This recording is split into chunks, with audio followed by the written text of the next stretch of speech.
subject today is Seedtime and Harvest by Neville.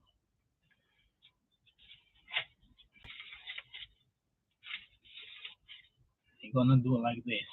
I'm gonna read the chapter and you can ask the questions or comments and we discuss something and see where we agree, where we disagree. Maybe we agree. Right. Seedtime and Harvest by Neville. To all of you who apply what you read in this book and by so doing create a finer world.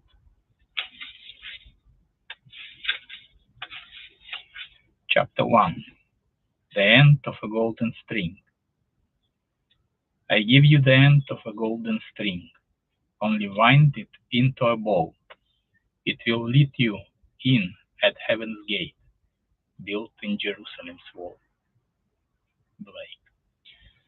In the following essays, I have tried to indicate certain ways of approach to the understanding of the Bible and the realization of your dreams, that ye be not slothful, but followers of them who through faith and patience inherit the promises. Hebrews 6:12. Many who enjoy the old familiar verses of Scripture are discouraged when they themselves try to read the Bible as they would any other book, because quite excusably they do not understand that the Bible is written in the language of symbolism, not knowing that all of its characters and are personifications of the laws and functions of mind, that the Bible is psychology rather than history. They puzzle their brains over it for a while and then give up. It's all too mystifying. To understand the significance of its imagery, the reader of the Bible must be imaginatively awake. According to the Scriptures, we sleep with Adam and wake up with Christ. That is, we sleep collectively and wake individually. And the Lord God caused a deep sleep to fall upon Adam, and he slept.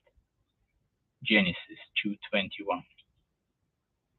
If Adam, or generic man, is in a deep sleep, then his experiences, as recorded in the Scriptures, must be a dream.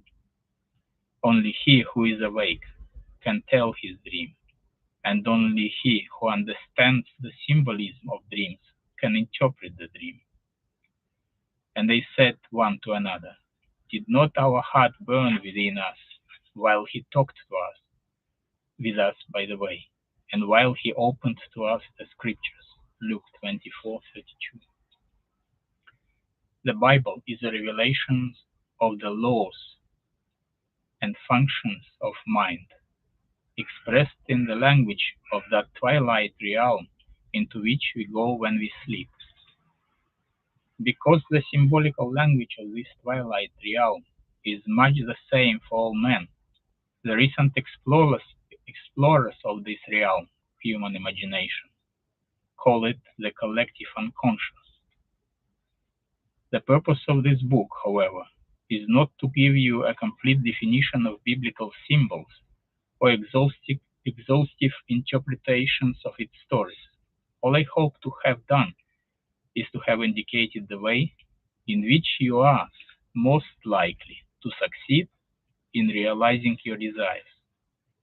What things soever you desire can be obtained only through the conscious, voluntary exercise of imagination, in direct obedience to the laws of mind.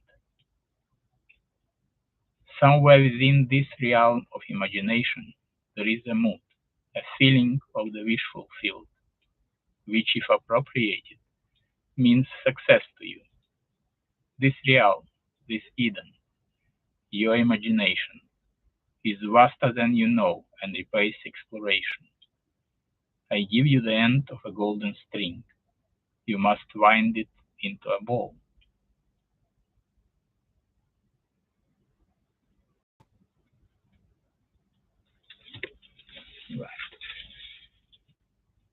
Right, no questions so far.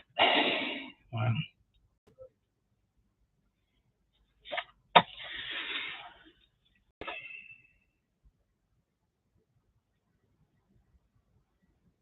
So Eden is imagination.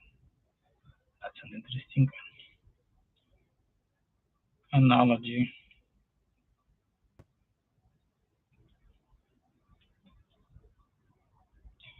What things soever you desire can be obtained only through the conscious, voluntary exercise of imagination, in direct obedience to the laws of mind.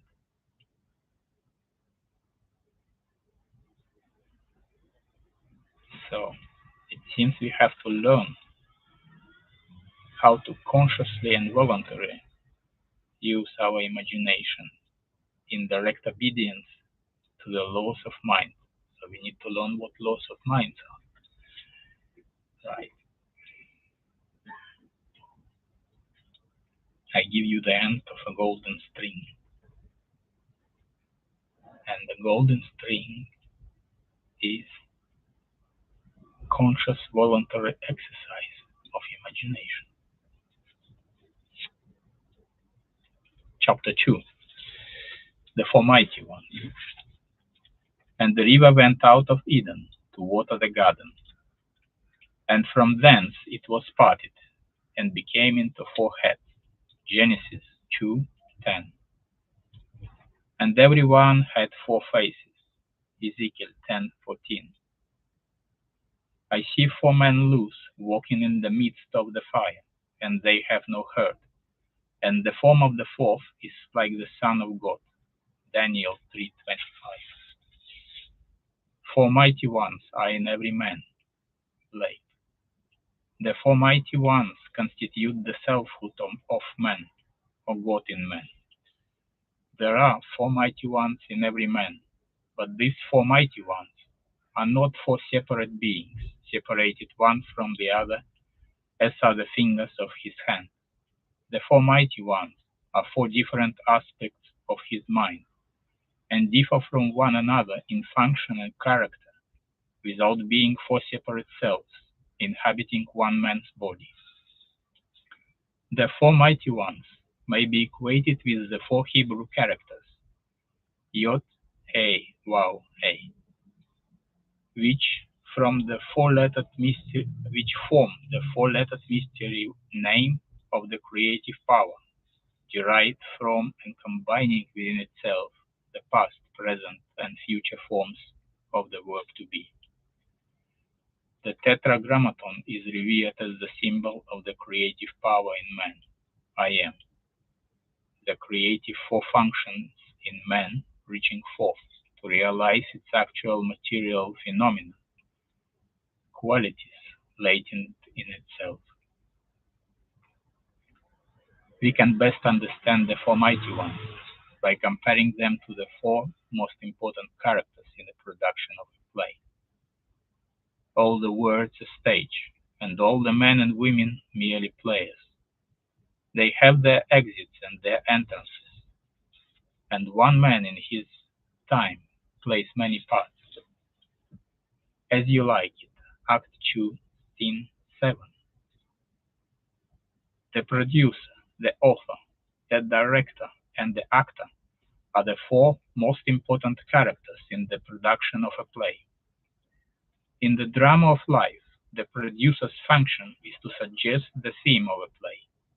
This he does in the form of a wish, such as I wish I were successful, I wish I could take a trip, I wish I were married, and so on. But to appear on the world stage, these general themes must somehow be specified and worked out in detail. It is not enough to say, I wish I were successful. That is too vague. Successful at what? However, the first mighty one only suggests a theme. The dramatization of the theme is left to the originality of the second mighty one, the author. In dramatizing the theme, the author writes only the last scene of the play, but this scene he writes in detail. The scene must dramatize the wish fulfilled.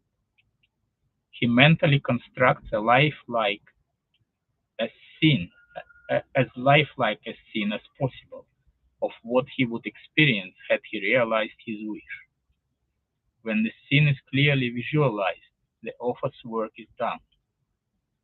The third mighty one in the production of life's play is the director. The director's tasks are to see that the actor remains faithful to the script and to rehearse him over and over again until he is natural in the part. This function may be likened to a controlled and consciously directed attention, an attention focused exclusively on the action, which implies that the wish is already realized. The form of the fourth is like the Son of God, human imagination, the actor. This fourth mighty one performs within himself in imagination the predetermined action which implies the fulfillment of the wish. This function does not visualize or observe the action. This function actually enacts the drama and does it over and over again until it takes on the tones of reality. Without the dramatized vision of fulfilled desire, the theme remains a mere theme and sleeps forever in the vast chambers of unborn themes. Nor without the cooperant attention, obedient to the dramatized vision of fulfilled desire, will the vision perceived attain objective reality. These four mighty ones are the four quarters of the human soul. The first is Jehovah's King, who suggests the theme. The second is Jehovah's servant, who faithfully works out the theme in a dramatic vision. The third is Jehovah's man, who was attentive and obedient to the vision of fulfilled desire, who brings the wandering imagination back to the script 70 times 7. The form of the fourth is Jehovah himself, who enacts the dramatized theme on the stage of the mind. Let this mind be in you, which was also in Christ Jesus, who being in the form of God, thought it not robbery to be equal with God. Philippians 2, 5 and 6. The drama of life is a joint effort of the four quarters of the human soul. All that you behold, though it appears without, it is within, in your imagination, of which this world of mortality is but a shadow. Blake. All that we behold is a visual construction, contrived to express a theme which has been dramatized, rehearsed, and performed elsewhere. What we are witnessing on the stage of the world is an optical construction, devised to express the themes which have been dramatized, rehearsed, and performed in the imaginations of men. The four mighty ones constitute the selfhood of man, of God in man, and all that man beholds, though it appears without, are but shadows cast upon the screen of space, optical constructions, contrived by selfhood to inform him in regard to the themes which he has conceived, dramatized, rehearsed, and performed within himself. The creature was made subject unto vanity, that he may become conscious of selfhood and its functions. For with consciousness of selfhood and its functions, he can act to a purpose. He can have a consciously self-determined history. Without such consciousness, he acts unconsciously and cries to an objective God to save him from his own creation. O Lord, how long shall I cry, and thou wilt not hear, even cry out unto thee of violence, and thou wilt not save. Habakkuk 1:2. When man discovers that life is a play which he himself is consciously or unconsciously writing, he will cease from the blind self-torture of executing judgments upon others. Instead, he will rewrite the play to conform to his ideal, for he will realize that all changes in the play must come from the cooperation of the four mighty ones within himself. They alone can alter the script and produce the change. All the men and women in this world, in his world, are merely players, and are as helpless to change his play as are the players on the screen of the theater to change the picture. The desired change must be conceived, dramatized, rehearsed, and performed in the theater of the mind, of his mind. When the fourth function, the imagination, has completed its task of rehearsing the revised version of the play until it is natural, then the curtain will rise upon this so seemingly solid world, and the mighty four will cast a shadow of the real play upon the screen of space. Men and women will automatically play their parts to bring about the fulfillment of the dramatized theme. The players, by reason of their various parts in the world's drama, become relevant to the individual's dramatized theme, and because relevant are drawn into his drama.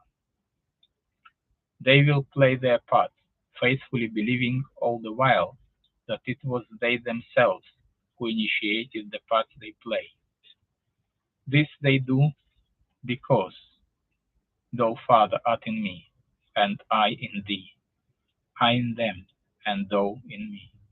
John 17:21-23. I am involved in mankind. We are one. We are all playing the four parts of producer, author, director, and actor in the drama of life. Some of us are doing it consciously, others unconsciously. It is necessary that we do it consciously. Only in this way can we be certain of a perfect ending to our play. Then we shall understand why we must become conscious of the four functions of the one God within ourselves, that we may have the companionship of God as his sons. Man should not stay a man, his aim should higher be, for God will only gods accept as company. Angelus Silesius. In January of 1946, I took my wife and little daughter to Barbados in the British West Indies for a holiday. Not knowing there were any difficulties in getting a return passage, I had not booked hours before leaving New York. Upon our arrival in Barbados, I discovered that there were only two ships serving the island, one from Boston and one from New York. I was told there was no available space on either ship before September, as I had commitments in New York for the first week in May. I put my name on the long waiting list for the April sailing. A few days later, the ship from New York was anchored in the harbor. I observed it very carefully and decided that this was the ship we should take. I returned to my hotel and determined on an inner action that would be mine were we actually sailing on that ship.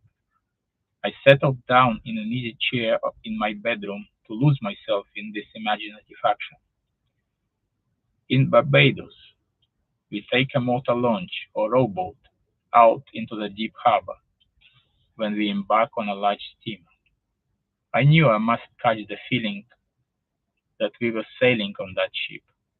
I chose the inner action of stepping from the tender and climbing up the gangplank of the steamer. The first time I tried it, my attention wandered after I had reached the top of the gangplank. I brought myself back down and tried again and again. I do not recall how many times I carried out this action in my imagination until I reached the deck and looked back at the port with a feeling of sweet sadness at departing. I was happy to be returning to my home in New York, but nostalgic in saying goodbye to the lovely island and our family and friends. I do recall that in one of my many attempts at walking up the gangplank, in the feeling that I was sailing, I fell asleep. After I awoke, I went about the usual social activities of the day and evening. The following morning, I received a call from the steamship company requesting me to come down to their office and pick up our tickets for the April sailing. I was curious to know why Barbados had been chosen to receive the cancellation, and why I, at the end of the long waiting list, was to have the reservation. but all that the agent could tell me was that a cable had been received that morning from New York, offering passage for three. I was not the first the agent had called, but for reasons she could not explain, those she had called said that now they found it inconvenient to sail in April. We sailed on April 20th and arrived in New York on the morning of May the 1st. In the production of my play, Sailing on a Boat, that would bring me to New York by the 1st of May, I played the four most important characters in my drama. As the producer, I decided to sail on a specific ship at a certain time. Playing the part of the author, I wrote the script. I visualized the inner action which conformed to the outer action I would take if my desire were realized. As the director, I rehearsed myself the actor in that imagined action of climbing the gangplank until that action felt completely natural. This being done, events and people moved swiftly to conform in the outer world to the play I had constructed and enacted in my imagination. I saw the mystic vision flow and live in men and woods and streams until I could no longer know the stream of life from my own dreams. George William Russell, A.E. I told this story to an audience of mine in San Francisco, and the lady in the audience told me how she had unconsciously used the same technique when she was a young girl.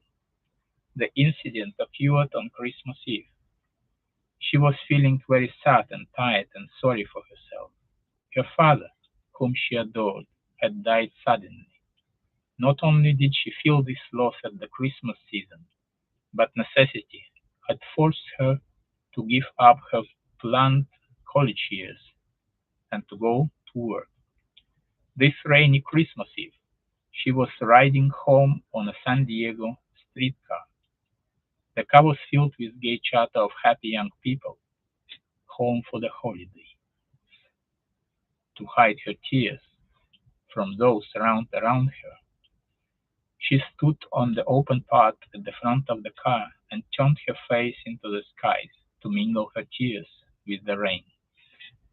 With her eyes closed and holding the rail of the car firmly, this is what she said to herself. This is not the salt of the tears that I taste, but the salt of the sea in the wind. This is not San Diego. This is the South Pacific, and I am sailing into the Bay of Samoa. And looking up in her imagination, she constructed what she imagined to be the Southern Cross. She lost herself in this contemplation, so that all faded round about her. Suddenly, she was at the end of the line and home. 2 weeks later, she received word from a lawyer in Chicago that he was holding $3,000 in American bonds for her. Several years before, an aunt of hers had gone to Europe with instructions that these bonds be returned over to her niece if she did not return to the United States. The lawyer had just received word of the aunt's death and was now carrying out her instructions. A month later, this girl sailed to the islands in the South Pacific. It was night when she entered the Bay of Samoa. Looking down, she could see the white foam like a bone in a lady's mouth as the ship plowed through the waves and brought the salt of the sea in the wind. An officer on duty said to her, "There is the Southern Cross," and looking up she saw the Southern Cross as she had imagined it. In the intervening years, she had many opportunities to use her imagination constructively, but as she had done it unconsciously, she did not realize there was a law behind it all. Now that she understands, she too is consciously playing her four major roles in the daily drama of your life, producing plays for the good of others as well as yourself. Then the soldiers, when they had crucified Jesus, took his garments and made 4 parts, to every soldier a part, and also his coat. Now the coat was without seam, woven from the top throughout. John 19:23. Right. Do you have any answers or questions or comments? Let's have a look. None so far? Great. Let's have a little break.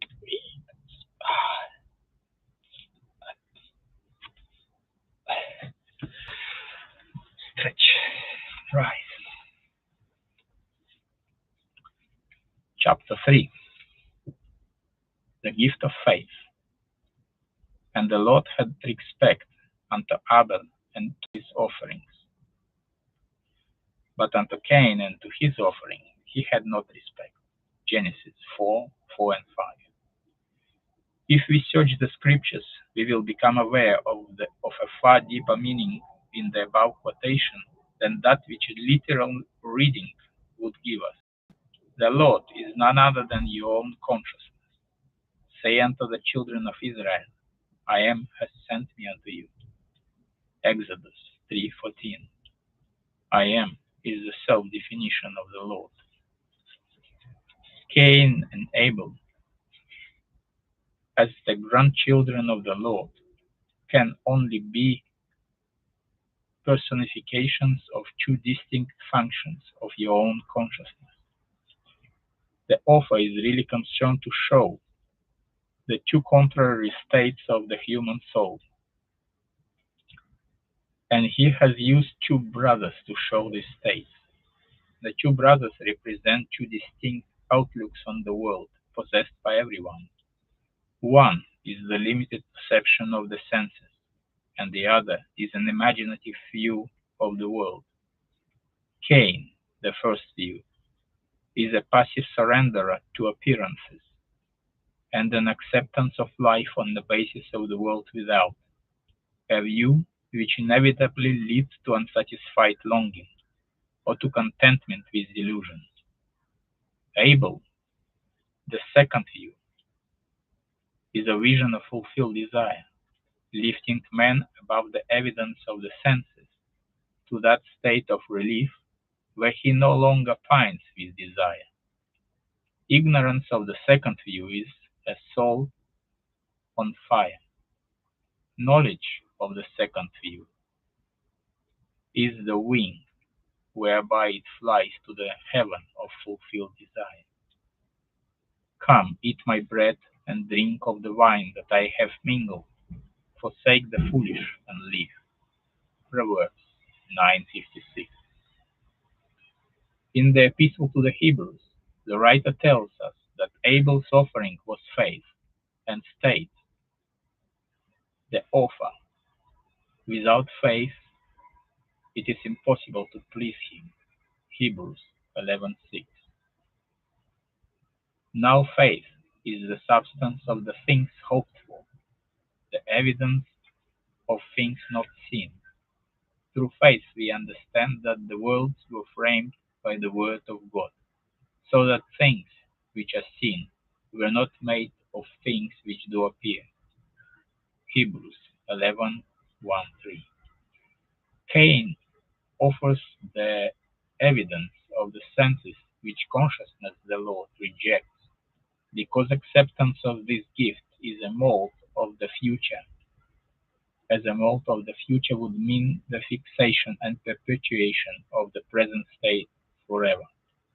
The thief would be would be a thief, the murderer a murderer, and so on, without hope of redemption. The Lord, or consciousness, has no respect for such passive use of imagination, which is the gift of Cain. He delights in the gift of Abel, the active, voluntary, loving exercise of the imagination on behalf of man for himself and others. Let the weak man say, I am strong. Let man disregard appearances and declare himself to be the man he wants to be.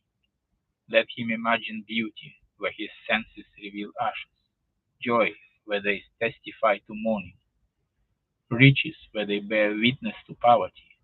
Only by such active, voluntary use of imagination can man be lifted up and Eden restored.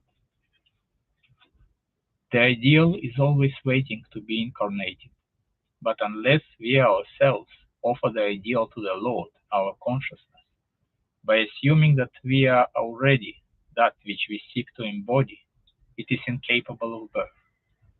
The Lord needs his daily lamp of faith to mold the world in harmony with our dreams. By faith, Abel offered unto God a more excellent sacrifice than Cain. Hebrews 11:4. Faith sacrifices the apparent fact for the unapparent truth. Faith holds fast to the fundamental truth that through the medium of an assumption, invisible states become visible facts. For what is faith unless it is to believe what you do not see? St. Augustine. Just recently, I had the opportunity to observe the wonderful results of one who had the faith to believe that she did not see. A young woman asked me to meet her sister and her 3-year-old nephew. Neville. He was a fine, healthy lad with clear blue eyes and an exceptionally fine, unblemished skin. Then she told me her story. At birth, the boy was perfect in every way, save for a large, ugly birthmark covering one side of his face. Their doctor advised them not that nothing could be done about this type of scar. Visits to many specialists only confirmed his statement. Hearing the verdict, the aunt set herself the task of proving her faith that an assumption, though denied by the evidence of the senses if persisted in, will harden into fact. Every time she thought of the baby, which was often, she saw in her imagination an 8-month-old baby with a perfect face, without any trace of a scar. This was not easy, but she knew that in this case that was the gift of Abel, which pleased God. She persisted in her faith. She believed what was not there to be seen. The result was that she visited her sister on the child's 8th-month birthday and found him to have a perfect and blemished skin with no trace of a birthmark ever having been present. Luck? Coincidence? Shouted Cain. No, Abel knows that these are names given by those who have no faith to the work of faith. We walk by faith, not by sight. 2 Corinthians 5:7. When reason and the facts of life oppose the idea you desire to realize, and you accept the evidence of your senses and the dictates of reason as the truth, you have brought the Lord your consciousness, the gift of Cain. It is obvious that such offerings do not please him. Life on earth is a training ground for image making. If you use only the molds which your senses dictate, there will be no change in your life. You are here to live the more abundant life, so you must use the invisible molds of imagination and make results and accomplishments the crucial test of your power to create. Only as you assume the feeling of the wish fulfilled and continue therein are you offering the gift that pleases. When Abel's gift is my attire, then I will realize my great desire. The prophet Malachi complains that man has robbed God. But ye say, wherein have we robbed thee? In tithes and offerings. Malachi 3:8. Facts based upon reason and the evidence of the senses which oppose the idea seeking expression rob you of the belief in the reality of the invisible state. But faith is the evidence of things not seen, and through it God calls those things which be not, as though they were. Romans 4:17. Call the things not seen. Assume the feeling of your wish fulfilled, that there may be meat in mine house, and prove me now herewith, says the Lord of hosts, if I will not open you the windows of heaven, and pour you out a blessing, that there shall not be room enough to receive it. Malachi 3:10.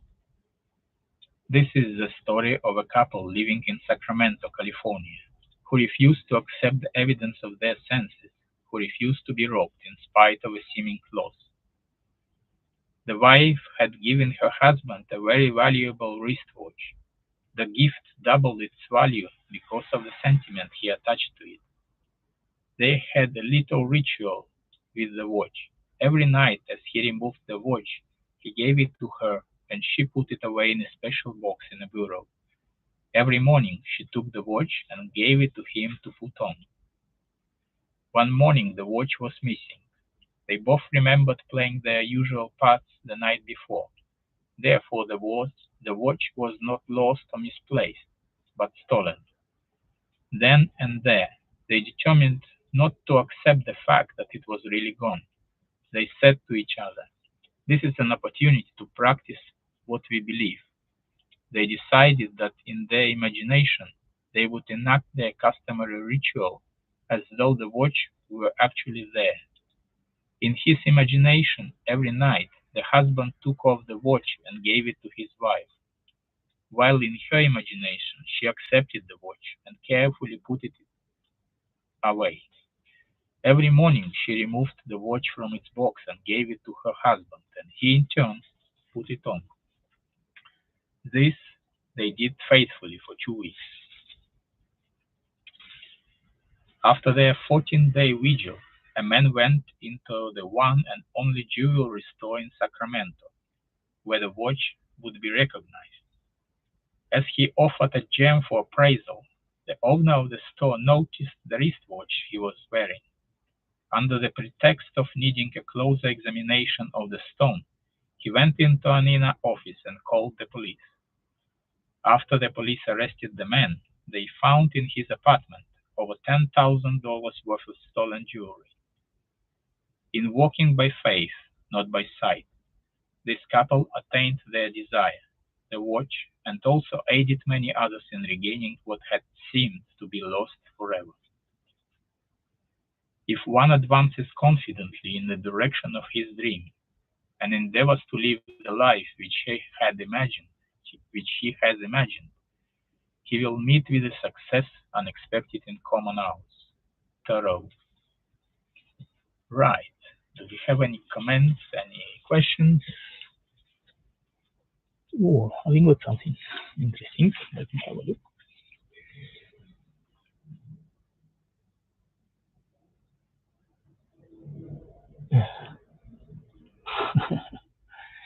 All right. The question is, speaking of seed time and harvest, do you think it's about time for Europeans to pay for all the evil acts you all have committed on earth? Oh, well, Interesting. Pay committed. Is anyone different from anyone else? I think so. I think whatever was read already, especially in the chapter 1, it says that we have everything in our imagination, in our consciousness. So whatever happening in your consciousness is happening because you're thinking and you are being what you are, especially when it is collectively circulating ideas.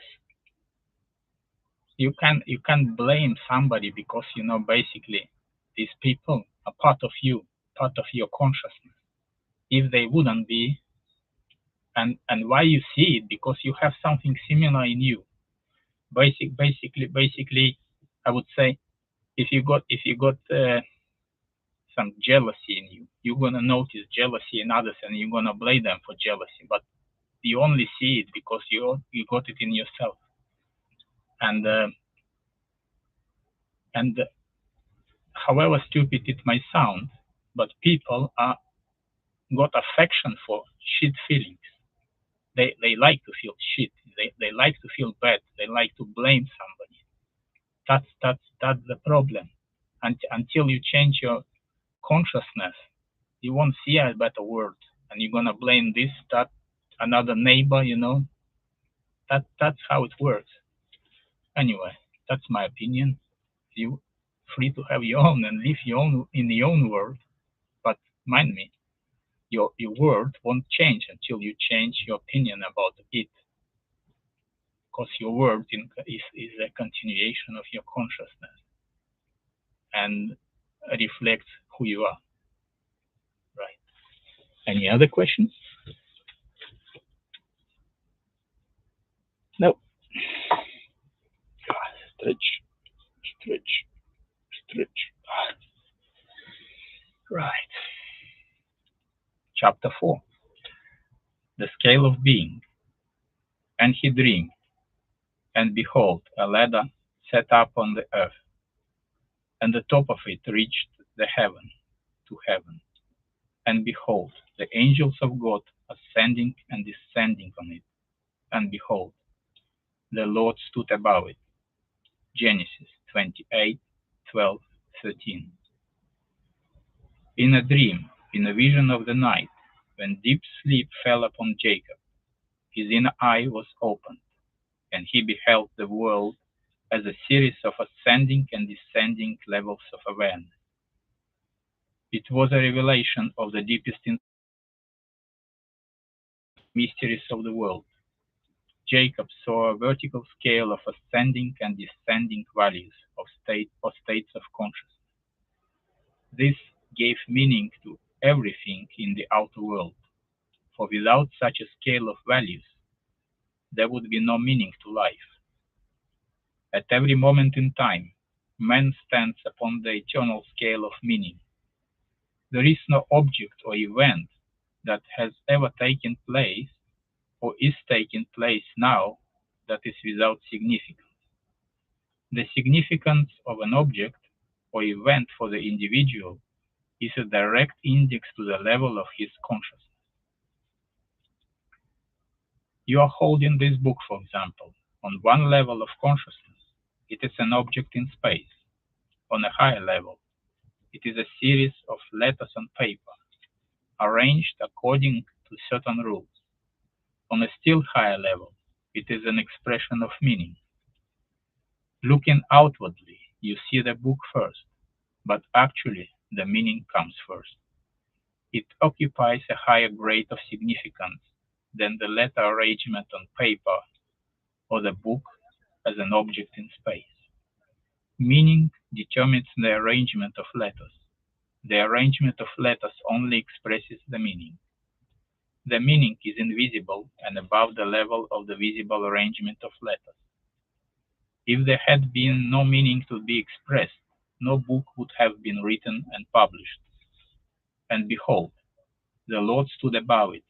The Lord and meaning are one, the Creator, the cause of the phenomena of life. In the beginning was the Word, and the Word was with God, and the Word was God. John 1:1. In the beginning was the intention, the meaning, and the intention was with the intender, and the intention was the intender. The objects and events in time and space occupy a lower level of significance than the level of meaning which produced them. All things were made by meaning, and without meaning was not anything made that was made. The fact that everything seen can be regarded as the effect on a lower level of significance of an unseen higher order of significance is a very important one to grasp.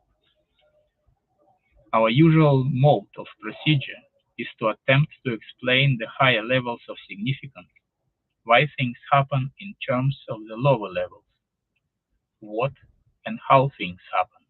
For example, let us take an actual accident and try to explain it. Most of us live on the level of what happened. The accident was an event in space. One automobile struck another and practically demolished it. Some of us live on a higher level of how the accident happened. It was a rainy night, the roads were slippery, and the second car skidded into the first. On rare occasions, a few of us reach the highest causal level of why such an accident occurs. Then we become aware of the invisible, the state of consciousness which produced the visible effect. In this case, the ruined car was driven by a widow, who, though she felt she could not afford to, greatly desired to change her environment. Having heard that the proper use of her imagination, by the proper use of her imagination, she could do and be all she wished to be. This widow had been imagining herself actually living in the city of her desire. At the same time, she was living in a consciousness of loss, both personal and financial. Therefore, she brought upon herself an event which was seemingly another loss, but the sum of money the insurance company paid her allowed her to make the desired change in her life. When we see the why behind the seeming accident, the state of consciousness that produced the accident, we are led to the conclusion that there is no accident. Everything in life has its invisible meaning. The man who learns of an accident, the man who knows how it happened, and the man who knows why it happened are on three different levels of awareness in regard to that accident. On the ascending scale, each higher level carries us a step in advance towards the truth of the accident. We should strive constantly to lift ourselves to the higher level of meaning, the meaning that is always invisible and above the physical event. But remember, the meaning or cause of the phenomena of life can be found only within the consciousness of man. Man is so engrossed in the visible side of the drama of life, the side of what has happened and how it happened, that he rarely rises to the invisible side of why it happened. He refuses to accept the prophet's warning that things which are seen were not made of things that do appear. Hebrews 11:3. His descriptions of what has happened and how it happened are true in terms of his corresponding level of thought. But when he asks why it happened, all physical explanations break down and he is forced to seek out why or meaning of it on the invisible and higher level. The mechanical analysis of events deals only with external relationship of things. Such a course will never reach the level which holds the secret of why the events happen. Man must recognize that the lower and visible sides flow from the invisible and higher level of meaning. Intuition is needed to lift us up to the level of meaning, to the level of why things happen. Let us follow the advice of the Hebrew prophet of old and lift up our eyes unto the hills within ourselves and observe what is taking place there. See what ideas we have accepted as true, what states we have consented to, what dreams, what desires, and above all, what intentions. It is from these hills that all things come to reveal our stature, our height on the vertical scale of meaning. If we lift our eyes to the thee in me, who works behind the veil, we will see the meaning of the phenomena of life. Events appear on the screen of space to express the different levels of consciousness of man. A change in the level of his consciousness automatically results in a change of the phenomena of his life. To attempt to change conditions before he changes the level of consciousness from whence they came is to struggle in vain. Man redeems the world as he ascends the vertical scale of meaning. We saw in the analogy of the book that as consciousness was lifted up to the level where man could see meaning expressed in the arrangement of its letters, it also included the knowledge that the letters were arranged according to certain rules, and that such arrangements, when printed on paper and bound together, formed a book. What is true of the book is true of every event in the world. They shall not hurt nor destroy in all my holy mountain, for the earth shall be full of the knowledge of the Lord, as the waters cover the sea. Isaiah 11:9. Nothing is to be discarded, all is to be redeemed. Our lives, ascending the vertical scale of meaning towards an ever-increasing awareness, an awareness of things of higher significance, are the process whereby this redemption is brought to pass. As man arranges letters into words, and words into sentences to express meaning, in like manner, life arranges circumstances, conditions, and events to express the unseen meanings or attitudes of man. Nothing is without significance, but man, not knowing the higher level of inner meaning, looks out upon a moving panorama of events and sees no meaning to life. There is always a level of meaning determining events and their essential relationship to our lives. Here is a story that will enable us to seize the good in things seeming evil, to withhold judgment, and to act aright amid unsolved problems. Just a few years ago, our country was shocked by a seeming injustice in our midst. The story was told on radio and television, as well as in the newspapers. You may recall the incident. The body of a young American soldier killed in Korea was returned to his home for burial. Just before the service, his wife was asked a routine question. Was her husband a Caucasian? When she replied that he was an Indian, burial was refused. This refusal was in accordance with the laws of that community, but it aroused the entire nation. We felt incensed that anyone who had been killed in the service of his country should be denied burial anywhere in his country. The story reached the attention of the President of the United States, and he offered burial with full military honors in Arlington National Cemetery. After the service, the wife told reporters that her husband had always dreamed of dying a hero and having a hero's burial service with full military honors. When we in America had to explain why progressive, intelligent people like ourselves not only enacted but supported such laws in our great land of the free and the brave, we were hard put to an explanation. We, as observers, had seen only what happened and how it happened. We failed to see why it happened. That burial had to be refused if that lad was to realize his dream. We tried to explain the drama in terms of the lower level of how it happened, which explanation could not satisfy the one who had asked why it happened. The true answer, viewed from the level of higher meaning, would be such a reversal of our common habits of thinking that it would be instantly rejected.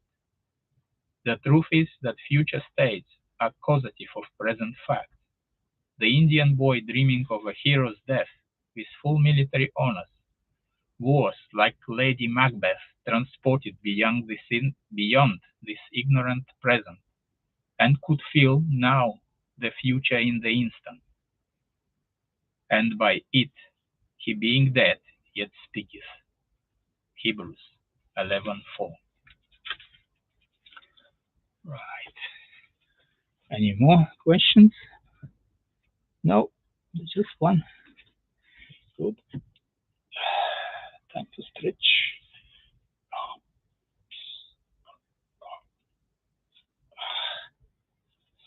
Hmm? Stretch. Chapter 5. The Game of Life. I can easier teach 20 what were good to be done than be one of the 20 to follow my own teaching. Shakespeare. With this confession of my mind, I will now teach you how to play the game of life.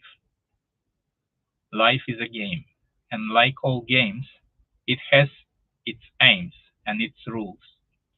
In the little games that men concoct, such as cricket, tennis, baseball, football, and so on, the rules may be changed from time to time.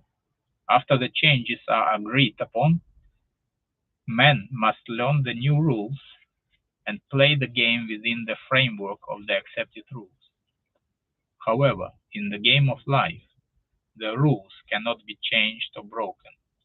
Only within the framework of its universal and everlastingly fixed rules can the game of life be played. The game of life is played on the playing field of the mind. In playing a game, the first thing we ask is what is its aim and purpose, and the second, what are the rules governing the game. In the game of life, our chief aim is towards increasing awareness, an awareness of things of greater significance. Our second aim is towards achieving our goals, realizing our desires.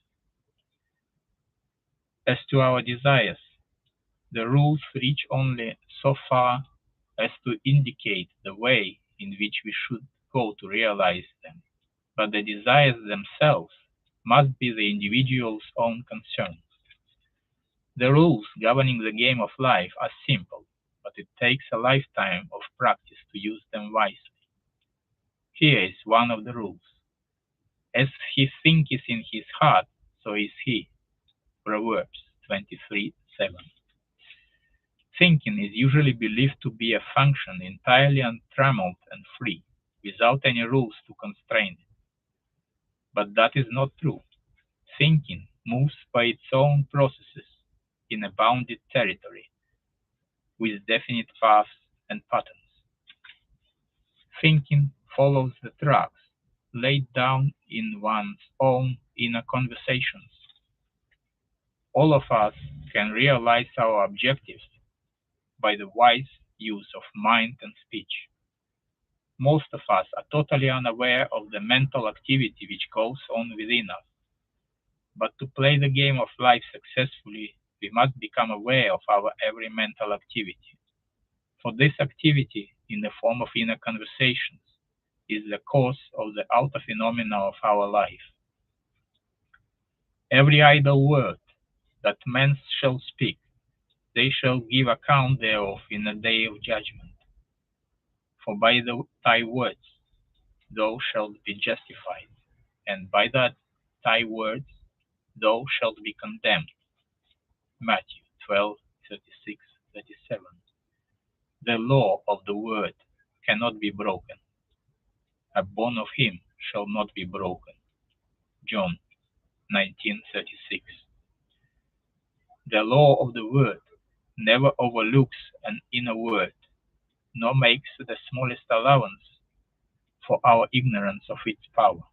It fashions life about us as we, by our inner conversations, fashion life within ourselves. This is done to reveal to us our position on the playing field of life. There is no opponent in the game of life. There is only the goal. Not long ago, I was discussing this with a successful and philanthropic businessman. He told me a thought-provoking story about himself. He said, "You know, Neville, I first learned about goals in life when I was 14, and it was on the playing field at school. I was good at track had had a fine day, but there was one more race to run, and I had a stiff competition in one other boy. I was determined to beat him. I beat him, it's true, but while I was keeping my eye on him, a third boy, who was considered no competition at all, won the race. That experience taught me a lesson I have used throughout my life. When people ask me about my success, I must say that I believe it is because I have never made making money my goal. My goal is the wise, productive use of money. This man's inner conversations are based on the premise that he already has money. His constant inner question, the proper use of it. The inner conversations of the man struggling to get money only prove his lack of money. In his ignorance of the power of the world, he is building barriers in the way of the attainment of his goal. He has his eye on the competition rather than on the goal itself. The fault, dear Brutus, is not in our stars, but in ourselves, that we are underlings. Julius Caesar, Act 1, Scene 2. As the worlds were framed by the word of God, so we, as imitators of God, as dear children, create the conditions and circumstances of our lives by our all-powerful human inner words. Without practice, the most profound knowledge of the game would produce no desired result. To him that knoweth to do good, that is knoweth the rules, and doeth it not, to him it is sin. In other words, he will miss his mark and fail to realize his goal. In the parable of the talents, the master's condemnation of the servant who neglected to use his gift is clear and unmistakable. And having discovered one of the rules of the game of life, we risk failure by ignoring it. The talent not used, like the limb not exercised, slumbers and finally atrophies. We must be doers of the word, and not hearers only. Since thinking follows the tracks laid down in one's own inner conversation, not only can we see where we are going on the playing field of life by observing our inner conversations, but also we can determine where we will go by controlling and directing our inner talking. What would you think and say and do? Were you already the one you want to be? Begin to think and say and do this inwardly. You are told that there is a God in heaven that reveals secrets, and you must always remember that heaven is within you. And to make it crystal clear who God is, where He is, and what His secrets are, Daniel continues, "Thy dream and the visions of thy head are these. They reveal the tracks to which you are tied, and point the direction in which you are going. This is what one woman did to turn the tracks to which she had been unhappily tied in the direction in which she wanted to go. For 2 years she had kept herself estranged from the three people she loved most. She had had a quarrel with her daughter-in-law, who ordered her from her home. For those 2 years she had not seen or heard from her son, her daughter-in-law, or her grandson, though she had sent her grandson numerous gifts in the meantime. Every time she thought of her family, which was daily, She carried on a mental conversation with her daughter-in-law, blaming her for the quarrel and accusing her of being selfish. Upon hearing a lecture of mine one night, it was this very lecture on the game of life and how to play, she suddenly realized she was not the cause of the prolonged silence. She was the cause. She was the cause of the prolonged silence, and that she, and she alone, must do something about it. Recognizing that her goal was to have the former loving relationship, she set herself the task of completely changing her inner talking. That very night, in her imagination, she constructed two loving, tender letters written to her, one from her daughter-in-law and the other from her grandson. In her imagination, she read them over and over again until she fell asleep in the joyful mood of having received the letters. She repeated this imaginary act every night for 8 nights. On the morning of the ninth day, she received one envelope containing two letters, one from her daughter-in-law, one from her grandson. They were loving, tender letters, inviting her to visit them, almost replicas of those she had constructed mentally. By using her imagination consciously and lovingly, she had turned the track to which she was tied in the direction she wanted to go, towards a happy family reunion. A change of attitude is a change of position on the playing field of life. The game of life is not being played out there in what is called space and time. The real moves in the game of life take place within, on the playing field of the mind. Losing thy soul again to find, rendering toward that goal thy separate mind. Lawrence House. Any questions, comments?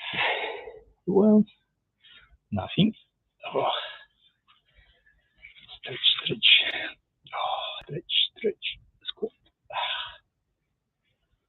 Let the blood keep going again. Oh, okay. Chapter 6. Time, Times, and a Half.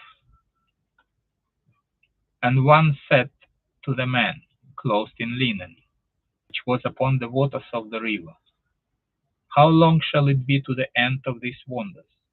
And I heard the man clothed in linen, which was upon the waters of the river, when he held up his right hand and his left hand unto heaven, and swear by him that liveth forever, that it shall be for a time, times and a half. Daniel 12:6 and 7. At one of my lectures given in Los Angeles on the subject of the hidden meaning behind the stories of the Bible, someone asked me to interpret the above quotation from the book of Daniel. After I confessed I did not know the meaning of that particular passage, a lady in the audience said to herself, If the mind behaves according to the assumption with which it starts, then I will find the true answer to that question and tell it to Neville. And this is what she told me. Last night the question was asked, what is the meaning of time, times, and a half, as recorded in Daniel 12:7?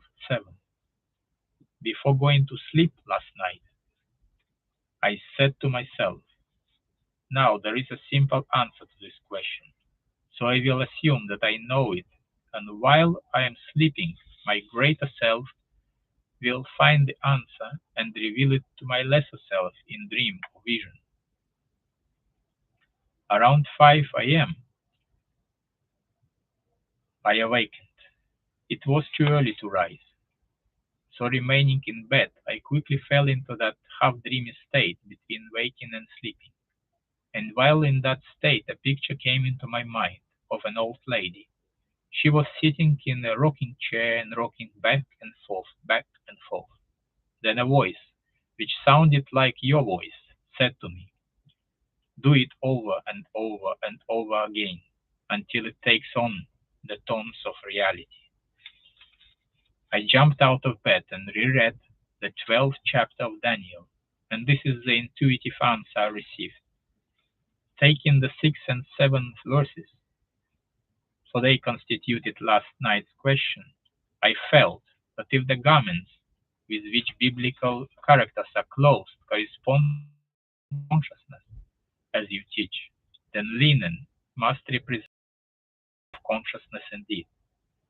For the man clothed in linen was standing upon the waters of the river. And if, as you teach, water symbolizes a high level of psychological truth, then the individual who could walk upon it must truly represent an exalted state of consciousness. I therefore felt that what he had to say must indeed be very significant. Now the question asked of him was, "How long shall it be to the end of these wonders?" And his answer was, "A time, times and a half." Remembering my vision of the old lady rocking back and forth, and your voice telling me to do it over and over and over again until it takes on the tones of reality, and remembering that this vision and your instruction came to me in response to my assumption that I knew the answer, I intuitively felt that the question asked the man clothed in linen meant how long shall it be until the wonderful dreams that I am dreaming become a reality. And his answer is, do it over and over and over again until it takes on the tones of reality. A time means to perform the imaginary action which implies the fulfillment of the wish. Times mean to repeat the imaginary action over and over again, and the half means the moment of falling asleep while performing the imaginary action. For such a moment usually arrives before the predetermined action is completed, and before can be said, and therefore can be said to be a half or part of a time. To get such an understanding of the scriptures by the simple assumption that she did know the answer was a wonderful experience for this woman. However, to know the true meaning of time, times, and a half, she must apply her understanding in her daily life. We are never at a loss in an opportunity to test this understanding, either for ourselves or another. A number of years ago, a widow living in the same apartment house as we came to see me about her cat. The cat was her constant companion and dear to her heart. He was, however, 8 years old, very ill and in a great pain. He had not eaten for days and would not move from under her bed. Two veterinarians had seen the cat and advised the woman that the cat could not be cured and that he should be put to sleep immediately. I suggested that that night, before retiring, she create in her imagination some action that would indicate the cat was its former healthy self. I advised her to do it over and over again until it took on the tones of reality. This she promised to do. However, either from lack of faith in my advice or from lack of faith in her own ability to carry out the imaginary action, she asked her niece to spend the night with her. This request was made so that if the cat were not well by morning, the niece could take it to the veterinarians and she, the owner, would not have to face such a dreaded task herself. That night she settled herself in an easy chair and began to imagine. The cat was romping beside her, scratching at the furniture, and doing many things she would not normally have allowed. Each time she found that her mind had wandered from its predetermined task, to see a normal, healthy, frisky cat, she brought her attention back to the room and started her imaginary action over again. This she did over and over again until finally, in a feeling of relief, she dropped off to sleep, still seated in her chair. At about 4 o'clock in the morning, she was awakened by the cry of her cat. He was standing by her chair. After attracting her attention, he led her to the kitchen where he begged for food. She fixed him a little warm milk, which he quickly drank and cried for more. That cat lived comfortably for 5 more years, when without pain or illness he died naturally in his sleep. How long shall it be to the end of these wonders? A times and a half. In a dream, in a vision of the night, when deep sleep falleth upon man, in slumberings upon the bed, then he openeth the ears of men and sealeth their instructions. Job 33:15-16. Any questions? Any comments? Anything? Eh, no, nothing. Gonna be stretch.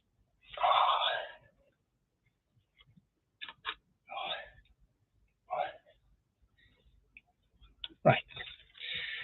Let's proceed to chapter 7. Be ye wise as serpents. Be ye therefore wise as serpents and harmless as doves. Matthew 10:16. The serpent's ability to form its skin by ossifying a portion of itself, and its skill in shedding each skin as it outgrew it, caused men to regard this reptile as a symbol of the power of endless growth and self-reproduction. Man is told, therefore, to be wise as the serpent, and learn how to shed his skin, his environment, which is his solidified self. Man must learn how to loose him and let him go, how to put off the old man, how to die to the old, and yet know, like the serpent, that he shall not surely die. Man has not learned as yet that all that is outside his physical body is also part of himself, that his world and all the conditions of his life are but the outpicturing of his state of consciousness. When he knows this truth, he will stop the futile struggle of self-contention and, like the serpent, let the old go and grow a new environment. Man is immortal, therefore he must die endlessly, for life is a creative idea. It can only find itself in changing form. Tagore. In ancient times, serpents were also associated with the guardianship of treasure and wealth. The injunction to be wise as serpents is the advice to man to awaken the power of his subtilized body, his imagination, that he, like the serpent, may grow and outgrow, die and yet not die. For from such deaths and resurrections alone, shedding the old and putting on the new, shall come fulfillment of his dreams and the finding of his treasures. As the serpent was more subtle than any beast of the field which the Lord God had made, Genesis 3:1. Even so, imagination is more subtle than any creature of the heavens which the Lord God had created. Subtile. Imagination is the creature that was made subject to vanity, not willingly, but by reason of him who has subjected the same in hope. For we are saved by hope, but hope that is seen is not hope. For what a man sees, why does he yet hope for? But if we hope for that we see not, then do we then do we with patience wait for it? Romans 8:20, 24, 25. Although the outer or natural man of the senses is interlocked with his environment, the inner or spiritual man of imagination is not that interlocked. If the interlocking were complete, the charge to be wise as serpents would be in vain. Were we completely interlocked with our environment, we could not withdraw our attention from the evidence of the senses and feel ourselves into the situation of our fulfilled desire, in hope that that unseen state would solidify as our new environment. But there is a natural body and there is a spiritual body. 1 Corinthians 15:44. The spiritual body of imagination is not interlocked with man's environment.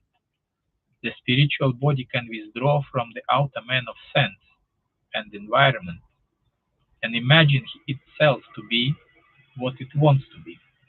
And if it remains faithful to the vision, imagination will build for man a new environment in which to live.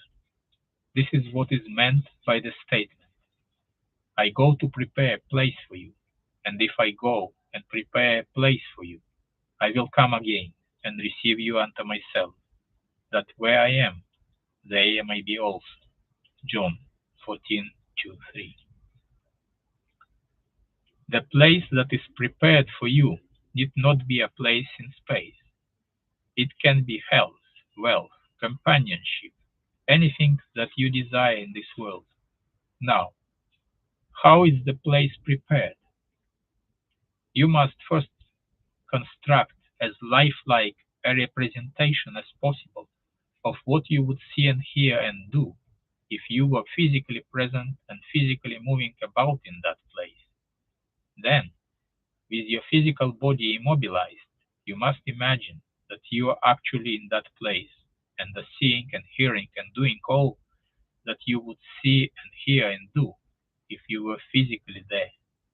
This you must do over and over again until it takes on the tones of reality. When it feels natural, the place has been prepared as a new environment for your outer or physical self. Now you may open your physical eyes and return to your former state. The place is prepared, and where you have been in imagination, there you shall be in the body also. How this imagined state is realized physically is not the concern of you, the natural or outer man. The spiritual body, on its return from the imagined state to to its former physical state, created an invisible bridge of incident to link the two states. Although the curious feeling that you were actually there and that the state was real and that the state was real is gone, as soon as you open your eyes upon the old familiar environment, nevertheless you are haunted with the sense of a double identity, with the knowledge that there is a spiritual body and there is a natural body and there is a spiritual body. When you, the natural man, have had this experience, you will go automatically across the bridge of events which leads to the physical realization of your invisibly prepared place. This concept that man is dual and that the inner man of imagination can dwell in future states and return to the present moment with a bridge of events to link the two, clashes violently with the widely accepted view about the human personality and the cause and nature of phenomena. Such a concept demands a revolution in current ideas about the human personality and about space, time, and matter. The concept that man, consciously or unconsciously, determines the conditions of life by imagining himself into this mental state leads to the conclusion that this supposedly solid world is a construction of mind, a concept which at first common sense rejects. However, we should remember that most of the concepts which common sense at first rejected, man was afterward forced to accept. These never-ending reversals of judgment which experience has forced upon man led Professor Whitehead to write, "Heaven knows what seeming nonsense may not tomorrow be demonstrated truth. The creative power in man sleeps and needs to be awakened. Awake thou that sleepest, and arise from the dead." Ephesians 5:14. Wake from the sleep that tells you the outer world is the cause of the conditions of your life. Rise from the dead past and create a new environment. Know ye not that you are the temple of God, and that the Spirit of God dwelleth in you? 1 Corinthians 3:16. The Spirit of God in you is your imagination, but it sleeps and needs to be awakened in order to lift you off the bar of the senses where you have so long lain stranded. The boundless possibilities open to you as you become wise as serpents is beyond measure. You will select the ideal conditions you want to experience and the ideal environment you want to live in. Experiencing these states in imagination until they have sensory vividness, you will externalize them as surely as the serpent now externalizes its skin. After you have outgrown them, then you will cast them off as easily as the snake throws her enameled skin. The more abundant life, the whole purpose of creation, cannot be saved through death and resurrection. God desired form, so he became man. And it is not enough for us to recognize his spirit at work in creation. We must see his work in form and say that it is good, even though we outgrow the form forever and ever. He leads through widening chambers of delight to where drops rapture near, and ends that eye recedes, because his touch is infinite and lends a yonder to all ends. And I, if I be lifted up from the earth, will draw all men unto me. John 12:32. If I be lifted up from the evidence of the senses to the state of consciousness I desire to realize, and remain in that state until it feels natural, I will form that state around me, and all men will see it. But how to persuade men this is true, that imaginative life is the only living, that assuming the feeling of the wish fulfilled is the way to the more abundant life, and not the compensation of the escapist. That is the problem. Oh, this is good. But how to persuade men this is true, that imaginative life is the only living, that assuming the feeling of the wish fulfilled is the way to the more abundant life, and not the compensation of the escapist. That is the problem. To see as though through the widening chambers of delight what living in realms of imagination means. To appreciate and enjoy the world, one must live imaginatively. One must dream and occupy his dream, then grow and outgrow the dream forever and ever. The unimaginative man who will not lose his life on one level that he may find it on a higher level is nothing but a Lot's wife, a pillar of self-satisfied soul. On the other hand, those who refuse form as being unspiritual and who reject incarnation as separate from God are ignorant of the great mystery. Great is the mystery. God was manifest in the flesh. Your life expresses one thing, and one thing only. your state of consciousness. Everything is dependent upon that. As you, through the medium of imagination, assume a state of consciousness, that state begins to clothe itself in form. It solidifies around you as the serpent skin ossifies around it. But you must be faithful to the state. You must not go from state to state, but rather wait patiently in the one invisible state until it takes on form and becomes an objective fact. Patience is necessary, but patience will be easy after your first success in shedding the old and growing the new. For we are able to wait according as have been rewarded by understanding in the past. Understanding is the secret of patience. What natural joy and spontaneous delight lie in seeing the world, not with, but as Blake says, through the eye. Imagine that you are seeing what you want to see and remain faithful to your vision. Your imagination will make for you, your imagination will make for itself a corresponding form in which to live. All things are made by imagination's power. Nothing begins except in the imagination of man. From within out is the law of the universe. As within, so without. Man turns outward in his search for truth, but the essential thing is to look within. Truth is within ourselves. It takes no rise from outward things, whate'er you may believe. There is an inmost center in us all, where truth abides in fullness, and to know rather consists in opening out a way whence the imprisoned splendor may escape, than in effecting entry for a light supposed to be without. Browning, Paracelsus. I think you will be interested in an instance of how a young woman shed the skin of resentment and put on a far different kind of skin.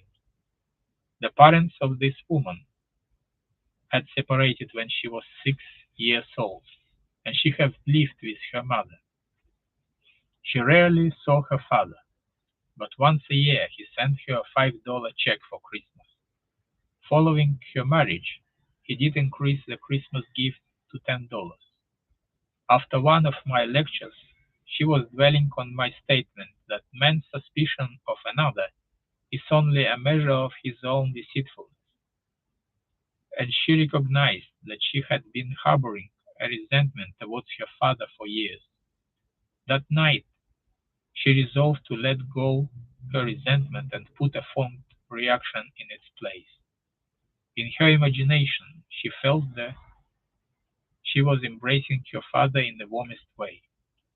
She did it over and over again until she caught the spirit of her imaginary act, and then she fell asleep in a very contented mood. The following day she happened to pass through the fur department of one of our large stores in California. For some time she had been toying with the idea of having a new fur scarf, but felt she could not afford it. This time her eye was caught by a stone matten scarf, and she picked it up and tried it on. After feeling it and seeing herself in it, reluctantly she took off the scarf and returned it to the salesman, telling herself she really could not afford it. As she was leaving the department, she stopped and thought. Neville tells us we can have whatever we desire if we will only capture the feeling of already having it.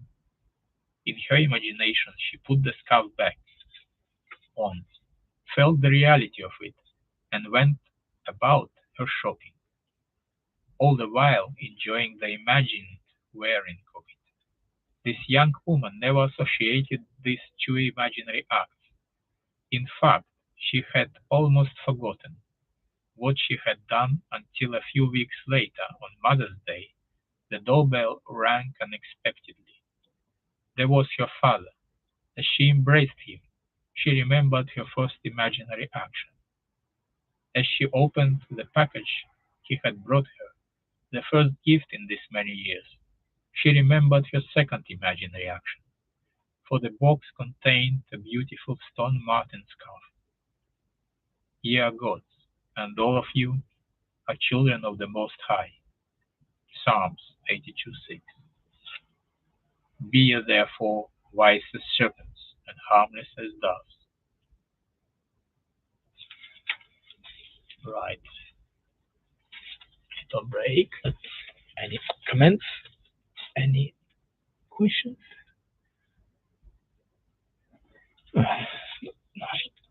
Yeah.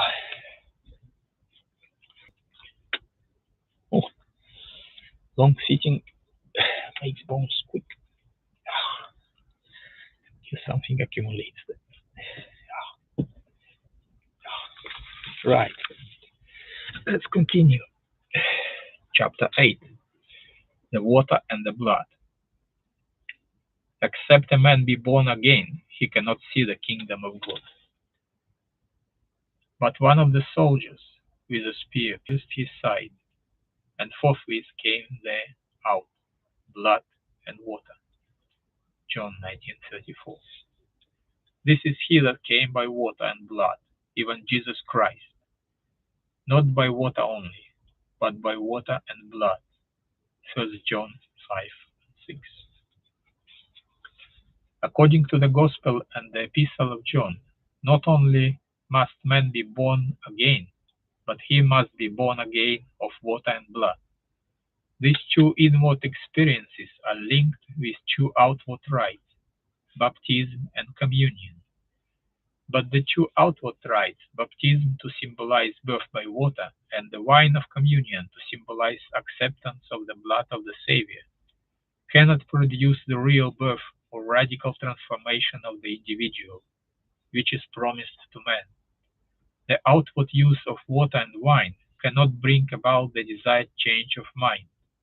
We must, therefore, look for the hidden meaning behind the symbols of water and blood. The Bible uses many images to symbolize truth, but the images used to symbolize truth on different levels of meaning. On the lowest level, the image used is stone. For example, a great stone was upon the well's mouth, and thither were all the flocks gathered. And they rolled the stone from the well's mouth and watered the sheep. Genesis 29:2-3. They sunk into the bottom as a stone. Exodus 15:5. When a stone blocks the well, it means that people have taken these great symbolical revelations of truth literally. When someone rolls the stone away, it means that an individual has discovered beneath the allegory or parable its psychological life germ or meaning. This hidden meaning, which lies behind the literal word, is symbolized by water. It is this water in the form of psychological truth that he then offers to humanity. The flock of my pasture are men. Ezekiel 34:31. The literal-minded man who refuses the cup of water, psychological truth offered him, sinks into the bottom as a stone. He remains on a level where he sees everything in pure objectivity, without any subjective relationship. He may keep all the commandments written on stone literally, and yet break them psychologically all day long. He may, for example, not literally steal the property of another, and yet see the other in want. To see another in want is to rob him of his birthright as a child of God.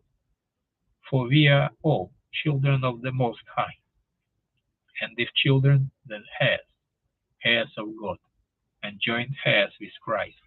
Romans 8:17. To know what to do about a seeming misfortune is to have the cup of water, the psychological truth that could save the situation. But such knowledge is not enough. Men must not only fill the water pots of stone with water, that is, discover the psychological truth behind the obvious fact, but he must turn the water, the psychological truth, into wine. This he does by living a life according to the truth which he has discovered. Only by such use of the truth can he taste the water that was made wine. A man's birthright is to be Jesus. He is born to save his people from their sins. Matthew 1:21. But the salvation of a man is not by water only, but by water and blood. To know what to do to save yourself or another is not enough. You must do it. Knowledge of what to do is water. Doing it is blood. This is he that came not by water only, but by water and blood.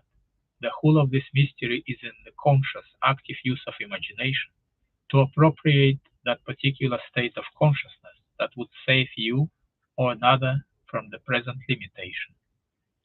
Outward ceremonies cannot accomplish this. There shall meet you a man bearing a pitcher of water. Follow him. And wheresoever he shall go in, say ye to the good man of the house, the master says, where is the guest chamber, where I shall eat the Passover with my disciples? And he will show you a large upper room, furnished and prepared. They make ready for us. Mark 14:13, 14, and 15. Whatever you desire is already furnished and prepared. Your imagination can put you in touch inwardly with that state of consciousness. If you imagine that you are already the one you want to be, you are following the man bearing a pitcher of water. If you remain in that state, you have entered the guest chamber, Passover, and committed your spirit into the hands of God, your consciousness. A man's state of consciousness is his demand on the infinite storehouse of God. And like the law of commerce, a demand creates a supply. To change the supply, you change the demand, your state of consciousness. What you desire to be, that you must feel you already are. Your state of consciousness creates the conditions of your life, rather than the conditions create your state of consciousness. To know this truth is to have the water of life. But your Savior, the solution of your problem, cannot be manifested by such knowledge only.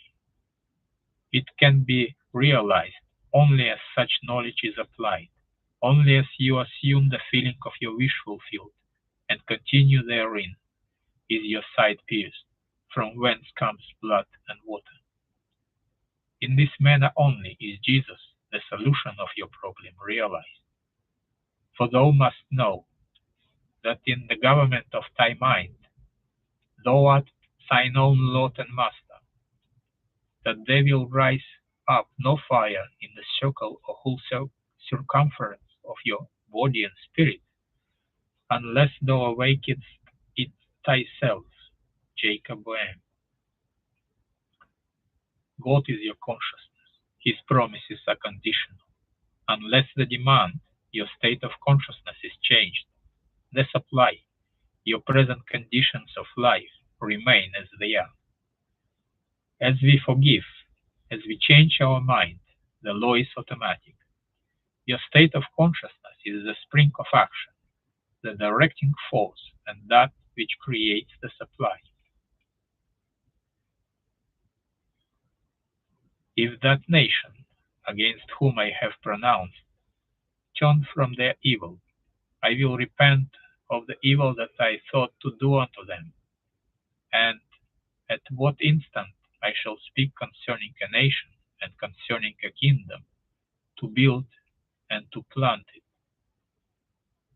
If it do evil in my sight, that it obey not my voice, then I will repent of the good, wherewith I said I would benefit them. Jeremiah 18:8, 9, and 10. This statement of Jeremiah suggests that a commitment is involved if the individual or nation would realize the goal, a commitment to certain fixed attitudes of mind. The feeling of the wish fulfilled is a necessary condition in man's search for the goal. The story I am about to tell you shows that man is what the observer has the capacity to see in him, that what he is seen to be is a direct index to the observer's state of consciousness. This story is also a challenge for us all to shed our blood, use our imagination lovingly on behalf of another. There is no day that passes that does not afford us the opportunity to transform a life by the shedding of our blood. Without the shedding of blood, there is no remission. Hebrews 9:22. One night in New York City, I was able to unveil the mystery of the water and the blood to a school teacher. I had quoted the about statement from Hebrews 9:22 and went on to explain that the realization that we have no hope save in ourselves is the discovery that God is within us, that this discovery causes the dark caverns of the skull to grow luminous, and we know that the spirit of man is the candle of the law, Proverbs 20:27, and that this realization is the light to guide us safely over the earth. His candle shined upon my head, and by his light I walked through darkness.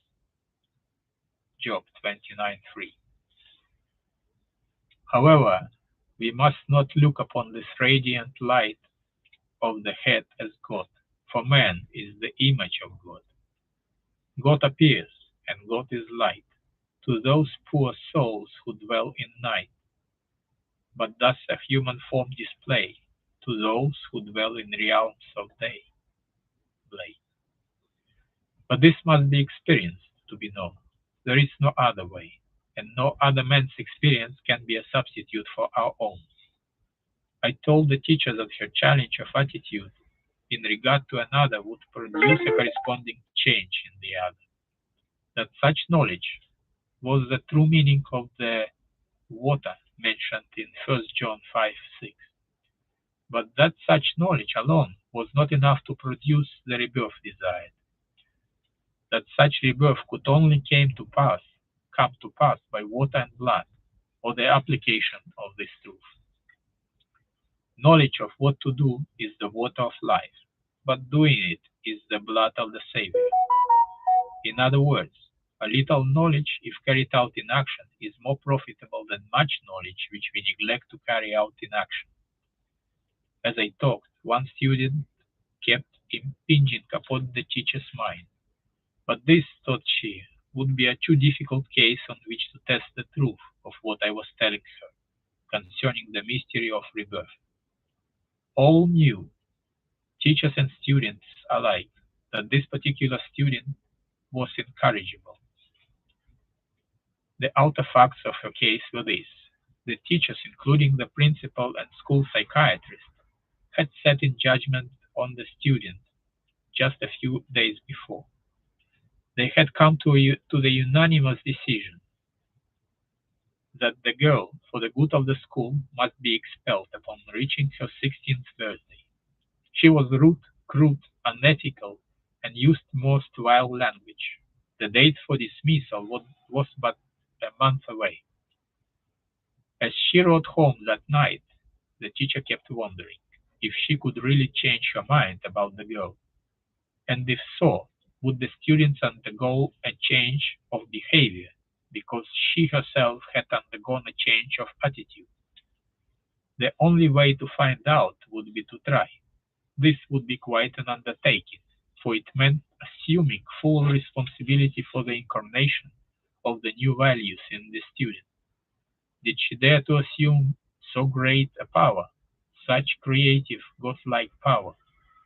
This meant a complete reversal of man's normal attitude towards life from "I will love him if he first loves me" to "he loves me because I first loved him."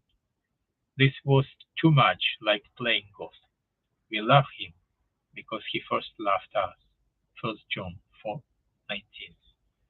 But no matter how she tried to argue against it, the feeling persisted that my interpretation gave meaning to the mystery of rebirth by water and blood. The teacher decided to accept the challenge, and this is what she did. She brought the child's face before her mind's eye and saw her smile. She listened and imagined she heard the girl say, "Good morning." This was something the student had never done since coming to that school. The teacher imagined the very best about the girl, and then listened and looked as though she heard and saw all that she would hear and see after these things should be. The teacher did this over and over again until she persuaded herself it was true and fell asleep. The very next morning, the student entered her classroom and smilingly said, "Good morning." The teacher was so surprised she almost did not respond, and by her own confession, all through the day she looked for signs of the girl's returning to her former behavior. However, the girl continued in that transformed state. By the end of the week, the change was noted by all. A second staff meeting was called, and the decision of expulsion was revoked. As the child remained friendly and gracious, the teacher has had to ask herself, where was the where was the bad child in the first place? For mercy, pity, peace, and love is God, our Father dear, and mercy, pity, peace, and love is man, his child and care, the divine image brain. Transformation is in principle always possible, for the transformed being lives in us, and it is only a question of becoming conscious of it. The teacher had to experience this transformation to know the mystery of blood and water. There was no other way, and no man's experience could have been a substitute for her own. We have redemption through his blood, Ephesians 1:7. Without the decision to change her mind in regard to the child and the imaginative power to carry it out, the teacher could never have redeemed the student. None can know of the redemptive power of imagination who has not shed his blood and tasted the cup of experience. Once read thy own breast right, and thou hast done with fears, and gets no other light, search ye 1,000 years. Matthew Arnold. Any comments? Any questions? Hello? Mm, Nothing. Oh, I like nothing.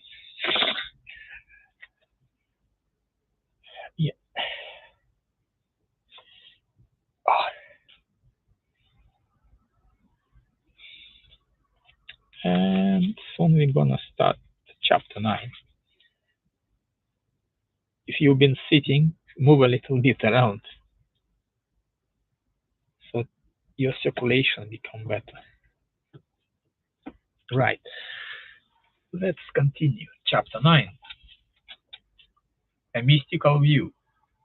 And with many such parables spake he the word unto them, as they were able to hear it.